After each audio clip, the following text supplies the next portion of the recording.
In a remote region of China stood an imposing monastery, a place of silence and contemplation where about 500 devoted monks resided.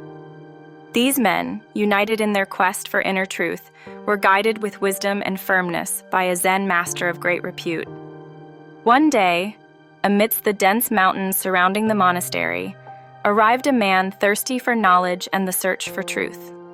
His dusty shoes traced the path that would lead him to the monastery gate, while his heart beat in sync with the rhythm of his steps.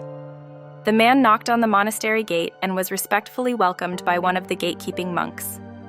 He expressed his desire to embark on the path of awareness and asked to be admitted as a disciple. The Zen master, a venerable figure draped in a simple gray robe, scrutinized the man with penetrating eyes, as if wishing to read the depths of his soul. "You wish to know yourself. You wish to know the truth," said the master with a calm but meaningful voice. The man nodded respectfully, aware of the greatness of the challenge before him. "Yes, sir," he replied firmly. "I have come here to discover my true nature, to know the truth that resides within me." The Zen master smiled slightly, as if he understood the man's inner determination. "The path you have chosen is long and arduous," he said wisely. "It will require commitment, dedication, and sacrifice. Are you ready to accept this path?" The man bowed his head in agreement. "Yes, sir. I am ready to test my will and my heart. I accept the path that lies before me." The Zen master nodded in approval. "Then I entrust you with a task," he said solemnly. "There are 500 monks in this monastery, and they all need food to nourish their bodies and spirits.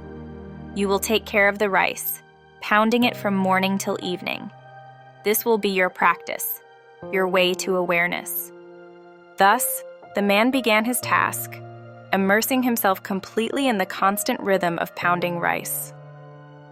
From dawn till dusk, the sound of his mallet resonated in the monastery courtyard, blending with the birds' songs and the whisper of the wind through the leaves. Weeks turned into months, and months into years, and the man continued his practice tirelessly.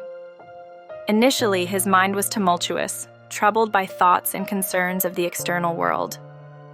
But over time, the regular sound of his work began to calm the turbulent waters of his mind, until it transformed into a sea of calm and serenity. His days passed in the simplicity and monotony of daily work, but inside, something was changing. The deep and silent truths of his being began to emerge slowly, like hidden gems beneath the surface of a tranquil pond. After 12 long years of silent devotion, the Zen master announced that the time had come to pass on the torch. Each disciple, if deemed ready, would have to write a few lines exposing their experience of inner search. The disciples presented themselves one after another, bringing their words of wisdom inscribed on parchment. But the lines written with ink and pen seemed empty and meaningless in the eyes of the master. It was then that the humble rice keeper, the man who had spent years in silent contemplation, presented himself before the master with humility and respect. "Sir," he said with a calm voice, "I have realized that the truth cannot be confined to written words or thoughts of the mind. True understanding lies in direct experience, in the silence that embraces all things." The Zen master, with a smile of approval, understood that enlightenment did not reside in intellectual understanding, but in the profound awareness of the present moment, and so he passed his staff and robe to the rice keeper, appointing him as his successor. The man, now a master in his own right, accepted the master's gift with gratitude and prepared to leave the monastery. But before departing, he cast a loving glance at his old room, at the courtyard where he had spent years in silent contemplation, and felt a deep sense of gratitude for his time spent there. And so, with a light heart and a clear mind, the new master set out along the path that would lead him to new adventures and new challenges, aware that his search for truth was never meant to end, but rather to continue eternally, like the endless flow of a river flowing towards the infinite ocean of inner knowledge. What lesson did you draw from this story? Let me know in the comments. I wish you peace forever, and I will always be here on the channel, The Secret of Samadhi.